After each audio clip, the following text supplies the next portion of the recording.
नमस्ते दोस्तों, आपका स्वागत है हमारे YouTube चैनल पर। आज हम आपको एक दिलचस्प कहानी सुनाएंगे, खुशियों का उपहार। कहानी का अधिकारी राज एक छोटे से गांव में बसने वाला था।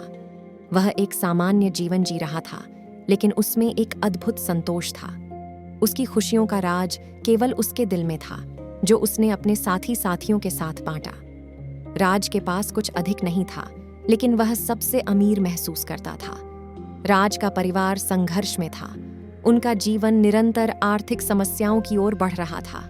पिता ने किसानी की, लेकिन प्राकृतिक आपदाओं के कारण उनकी फसलें बर्बाद हो गईं। माँ का दिन रात काम करना पड़ रहा था, लेकिन उनकी मेहनत भी सिर्फ काम चलाने के लिए ही काफी नहीं थी। राज की छोटी बहन गीता स्कूल नहीं जा पा रही थी, क्योंकि पढ़ाई की फीस नहीं देने के कारण। राज के परिवार की इस स्थिति ने उनकी मातृभावना को भी आसार कर दिया, लेकिन वह हर दिन हंसता और खुश रहता था। एक दिन गांव में एक अज्ञात आदमी आया। वह बड़े धैर्य से गांव के प्रवेश द्वार पर खड़ा था, बिना किसी साथियों के। राज ने उस आदमी के बारे में सुना और उसके पास गया। नमस्ते, मेरा नाम अर्जुन है, उस आदमी ने हंसते हुए कहा। राज ने भी उसका स्वागत किया और पूछा, तुम यहाँ कैसे आए? अर्जुन ने कहा, मुझे एक यात्रा पर निकल दिया गया है, जिसमें मैं दूसरे लोगों की मदद करने का प्रयास कर रहा हूँ। राज के दिल में कुछ अलग सा हुआ। उसने अर्जुन से बात की और उसके दिल की गहराइयों में एक सवाल उठा, क्या तुम हमारे परिवार की मदद कर सकते हो? अर्जुन ने मुस्कुराते हुए कहा, हाँ जरूर, मैं यहाँ खुशियों का उपहार देने आया हूँ। अर्जुन ने राज के परिवार की समस्याओं को सुना और उनके साथ साथ उनके समस्याओं का समाधान ढूंढने का प्रयास किया। पहले उन्होंने पिता की फसलों को सुधारने के लिए सुझाव दिया और समृद्धि के लिए बेहतर किस्म के बीज और खाद का उपयोग करने की सलाह दी। फिर वह गीता की पढ़ाई के लिए एक छोटे से स्कूल के स्थान पर पैसे जुटाने में मदद करने का प्रस्ताव रखा।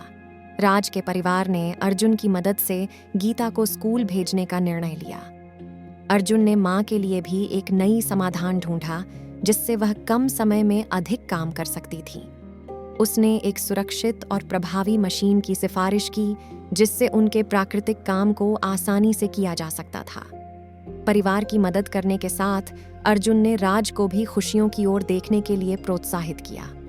राज ने अपनी अद्वितीय दृष्टिकोण का बयान किया और बताया कि वह कैसे हर क्षण को महत्वपूर्ण बनाता है और कैसे वह अपनी खुशियों को अपने दोस्तों और परिवार के साथ बांटता है।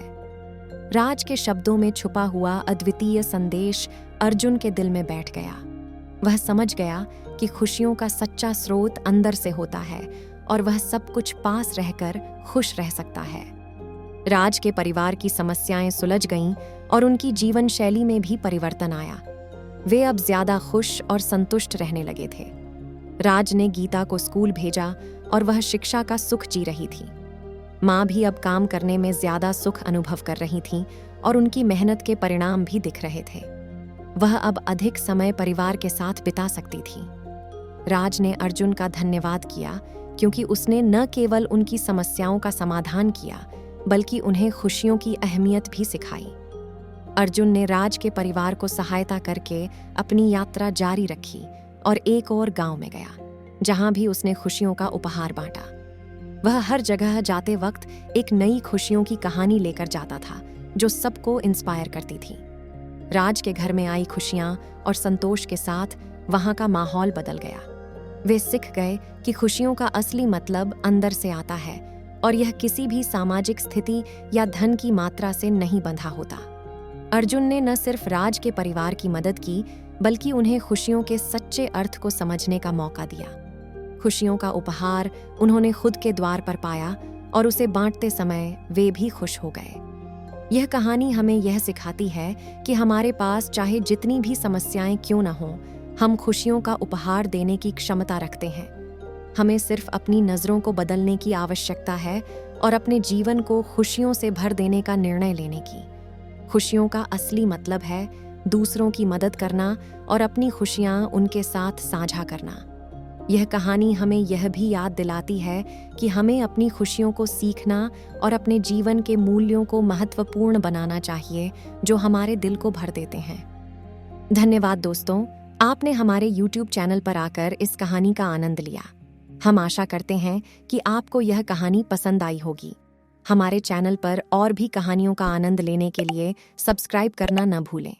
फिर मिलते हैं अगली कहानी में।